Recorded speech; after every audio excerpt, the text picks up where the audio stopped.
नवाबगंज राजनीति के दो धुरंधर नेताओं सपा के पूर्व मंत्री भगवत शरण गंगवार और भाजपा के विधायक केसर सिंह गंगवार के बीच नवाबगंज में होने वाला हर चुनाव एक दूसरे की प्रतिष्ठा से जुड़ा रहा है। यही वजह है कि नवाबगंज में होने वाले हर चुनाव पर पूरे जिले की जनता की नजर लगी रहती है। इस बार भी जिले की भूमि विकास बैंक प्रतिनिधि के चुनाव में भाजपा प्रत्याशियों की निर्विरोध रूप से जीत हुई, तो नवाबगंज विधानसभा के भूमि विकास बैंकों के चुनाव में भाजपा का ये सपना पूर्व मंत्री भगवत शरण गंगवार के चलते पूरा नहीं हो सका। ये भगवत शरण गंगवार का ही कद था जिसके चलते नवाबगंज विधानसभा के दोनों बैंकों के चुनाव में भाजपा प्रत्याशियों के सामने सपा के प्रत्याशी भी ताल ठोक कर चुनाव मैदान में कूद पड़े। फिर क्या था, इस चुनाव में भी दोनों कद्दावर नेताओं की प्रतिष्ठा दांव पर लग गई। नवाबगंज में भाजपा ने पूर्व भाजपा जिलाध्यक्ष और नगर पालिका के पूर्व चेयरमैन रविंद्र सिंह राठौर को प्रत्याशी बनाया था, तो सपा ने निवर्तमान प्रतिनिधि उमेंद्र गंगवार को चुनाव मैदान में उतार दिया। भदपुरा से भाजपा ने पूर्व डायरेक्टर सुरेश गंगवार को चुनाव मैदान में उतारा था, तो सपा ने 2 बार से भूमि विकास बैंक की सीट पर काबिज रहे मुनेंद्र गंगवार को प्रत्याशी बनाया था। आज दोनों बैंकों के चुनाव में भारी गहमा गहमी के बीच शुरू हुए मतदान के बाद भाजपा दोनों सीटें जीतने में सफल रही। नवाबगंज से भाजपा के पूर्व जिलाध्यक्ष रविंद्र सिंह राठौर ने सपा प्रत्याशी उमेंद्र गंगवार को 593 भारी मतों से परास्त किया। रविंद्र सिंह राठौर को 1101 मत मिले, उमेंद्र गंगवार को 593 मत प्राप्त किए। भदपुरा भूमि विकास बैंक चुनाव में भाजपा प्रत्याशी पूर्व डायरेक्टर सुरेश गंगवार ने 224 मतों से सपा प्रत्याशी मुनेंद्र गंगवार को हराकर इस सीट पर भाजपा का परचम लहराया। सुरेश गंगवार को 736 मत मिले, सपा प्रत्याशी को 512। मतदान के दौरान सपा नेताओं ने प्रशासन पर भाजपा नेताओं को जिताने का आरोप लगाया। सपा नेताओं की पुलिस तीखी नोकझोंक भी हुई। पुलिस ने लाठियां भांजकर सपाइयों को खदेड़ दिया, तो पूर्व मंत्री भगवत शरण गंगवार को क्योलड़िया थाने में नजरबंद कर दिया।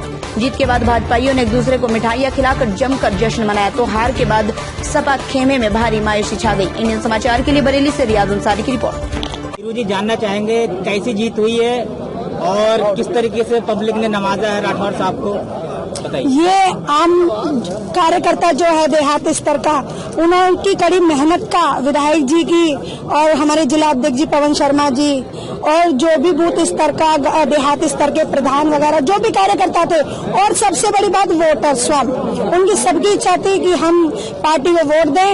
और हमारा जिन लोगों ने सम्मान रखा, हमने जिन लोगों से कहा जाके उनको नीतियां बताई, सब बातें बताई और उन्होंने जो सम्मान रखा उसका और सब लोगों का तहे दिल से धन्यवाद दूंगी। और जी का, सांसद जी का, हमारे जिला अध्यक्ष माननीय पवन शर्मा जी का, संगठन के सभी पदाधिकारी, संगठन के सभी कार्यकर्ताओं का, कि जिन्होंने इस चुनाव को इस तरह से मतलब मात्र 3 दिन के अंतर में, 3 दिन पहले ही चुनाव की प्रक्रिया शुरू हुई 4 दिन में, और उसे इतने अच्छे मतों से जिताया। जो भारतीय जनता पार्टी के कार्यकर्ताओं का ही साहस है और उन्हीं का त्याग है कि वो कम समय में उन्होंने इस चुनाव को इतने अच्छे मतों से जिताया है। मैं उन्हें अपने आपके चैनल के माध्यम से सभी क्षेत्र के, ब्रज क्षेत्र के नेताओं का और प्रदेश के नेताओं का आभार व्यक्त करना चाहता हूं कि उन्होंने मुझ पर विश्वास व्यक्त करके मुझे इसके लिए प्रत्याशी बनाया था, और आगे जो भी योजना होगी पार्टी की, उससे आगे पार्टी देखेगी। अध्यक्ष जी कितने वोटों से जीत हुई है राठौर साहब की, जानना चाहेंगे।